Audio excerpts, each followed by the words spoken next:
Celui qui perd paye la sienne. Ok, prépare ta thune alors. Je ne crois pas que vous soyez sage. Vous voulez un peu de café, monsieur Tully? Je dois. Oui, ça vous fera du bien.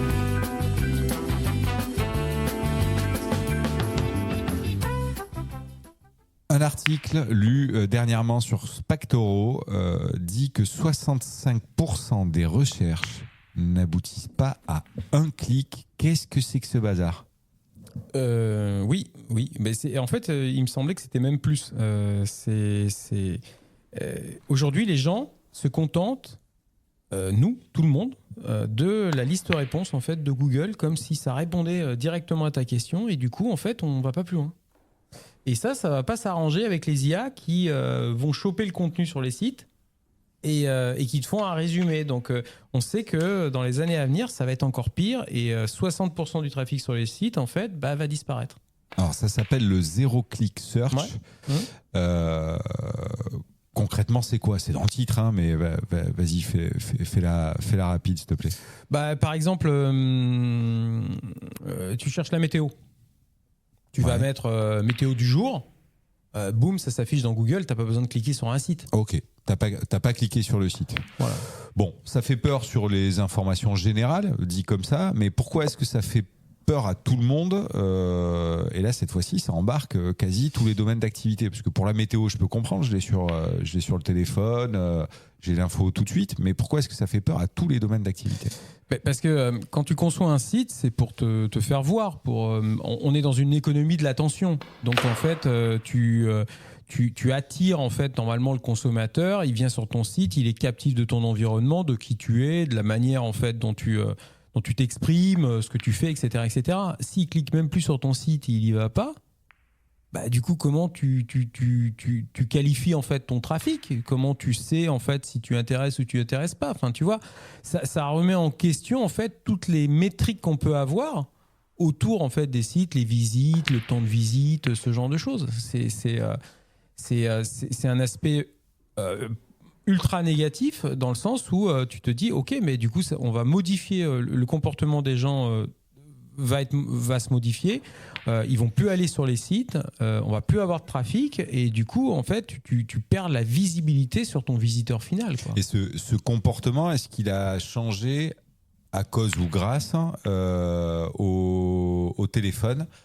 Parce que beaucoup de recherches se font sur mobile, sur téléphone et derrière le téléphone a tendance à donner un paquet d'informations immédiatement, quel que soit le domaine d'activité. Ouais, c'est difficile de répondre directement à cette question, mais sans doute que ça y a participé.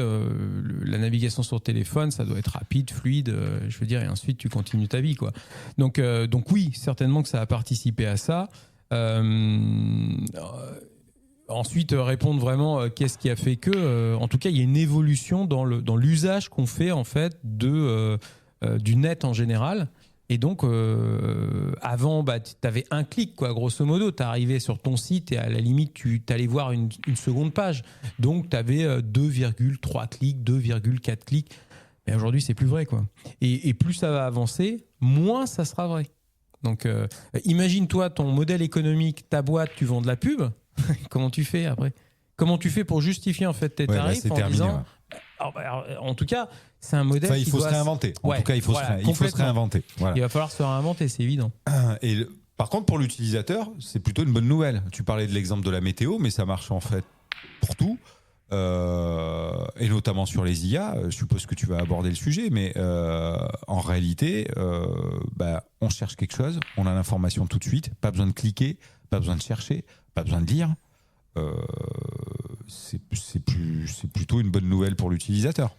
Oui, et ça rejoint l'idée générale qu'il faut avoir un contenu bien fait, bien tramé, pour, par exemple sur le cas des IA, pour ressortir en fait dans les IA que l'IA considère en fait que tu as la meilleure réponse possible. Et donc du coup, tu n'attires pas le clic, mais en définitive, tu attires quand même le client.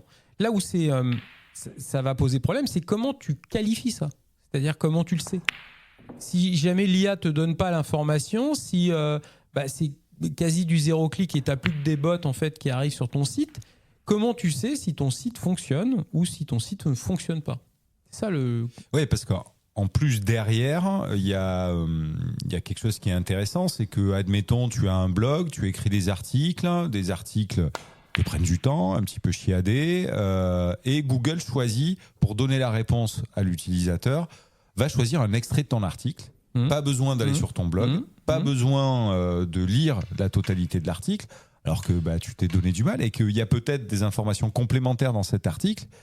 Et finalement, tu perds le visiteur, toi, de ton côté blog, mais finalement, l'utilisateur, il perd peut-être aussi des informations complémentaires, un petit peu par fainéantise. Et Google prédomine encore plus.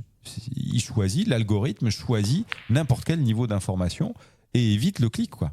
Alors, je suis même pas sûr qu'il sélectionne. Pour moi, en fait, une IA, pas Google en particulier, mais une IA, ça scanne. Perplexity va scanner, typiquement. Il va scanner hyper vite et en fait, il va faire un condensé de ton article. Donc, plus ton article est bien fait, plus il est tissé de manière fine, plus il y a des chances déjà que l'IA le sélectionne, il trouve la bonne information, ensuite qu'il en fasse un résumé, pas un résumé, à la limite, on s'en fout. Le truc, c'est que tu vas ressortir dans les IA, mais toi, de ton côté, tu le sais pas. Tu sais juste qu'il y a un bot qui s'est présenté, qui a scanné, tu en as des milliers qui font la même chose en fait tous les jours, et toi, tu sais pas si ton site est vraiment intéressant. C'est là où, en tout cas, moi, c'est plutôt le technicien qui parle, c'est comment je vais savoir en fait que je suis dans le vrai quand je travaille par exemple un blog, quand je travaille un site. Si 60%, 80%, 100% en fait du trafic généré sur Internet est lié à des bots d'intelligence artificielle. Tu vois ? Ouais. Et du coup, c'est l'ère du zéro clic, c'est ça, c'est moins il y a de clics. Aujourd'hui, on a tendance à dire en fait, par exemple, tous les sites doivent être conçus en one page, c'est-à-dire que sur la page principale, tu la scrolles et tu dois avoir l'univers et ensuite tu choisis l'univers dans lequel tu veux être captif. On est vraiment là-dedans, on est complètement dans cette conception et l'ère du zéro clic, en fait, on va aller encore plus loin. C'est là parce que 65% des recherches, de toute façon, tout le monde va devoir s'adapter. Donc tout le monde va devoir se réinventer. Et au final, est-ce que peut-être que les IA ou Google va choisir d'intégrer dans ses statistiques le fait d'avoir eu des informations qui proviennent de son site affichées en liste de réponses, et donc ça donne une information sur la qualité de contenu, ou alors les créateurs de contenu vont devoir se réinventer leur modèle. Et ça passe par quoi d'après toi ? Là, c'est un petit peu freestyle, mais... c'est compliqué. Moi, j'ai pas de réponse. Moi, je dis juste une chose, c'est tant que t'es pas dans un modèle où tu vends de la pub, du sponsoring, parce que c'est eux vraiment. C'est eux qui vont être dans la merde. Ouais, c'est eux. Ouais. Ça va être compliqué. Ou alors, il va falloir réinventer des outils ou des choses comme ça. Mais toi, en fait, ton rôle quand tu fais un site internet, tu dois proposer un contenu qui soit diversifié, unique, authentique, etc. et qui fasse autorité dans ton domaine d'activité. Donc ensuite, que la personne, ton client final, aille sur ton site, il passe 2 heures, ou que ça soit une AI qui fasse le boulot à sa place et qui attire ce même client, quelque part, peu importe. On s'en peu fout. importe, on est d'accord. Mais c'est juste la métrique, en fait, c'est comment tu le sais. Et donc j'imagine que dans les mois, dans les années à venir, on aura des moyen, outils, des trackers, bien sûr. On aura des outils qui qualifieront. Alors c'est déjà possible, par exemple, dans Google Analytics, d'identifier en fait les robots AI qui se présentent sur le site. Mais c'est quand même complexe d'aller savoir si une fois en fait que le robot a récupéré l'information, on a fait un condensé et l'a proposé à l'utilisateur, qu'est-ce qu'a fait l'utilisateur ? C'est plus là-dedans. Et du coup, si je vendais de la pub moi là-dessus, comment je justifie en fait les 15 000 € que je vais demander à mon client ? Oui, t'as plus d'audience en fait. Tu vends plus d'audience, voilà. Donc du coup, t'es dans la panade. D'un autre côté, c'est un peu ce que fait la télé, quoi. Je veux dire, la télé, espace de pub, elle dit juste j'ai 1 million de téléspectateurs à cette heure-là, donc ça vaut tant. Mais c'est quoi cette métrique ? Oui, mais en même temps, là tu parles de la télé, mais n'importe quel support a fonctionné comme ça. Les magazines, etc.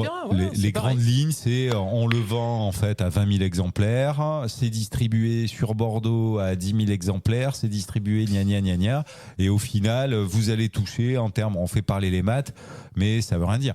Et puis demain, on peut imaginer qu'une IA puisse dire, écoute, nous, on a 200 000 personnes qui passent par là par jour.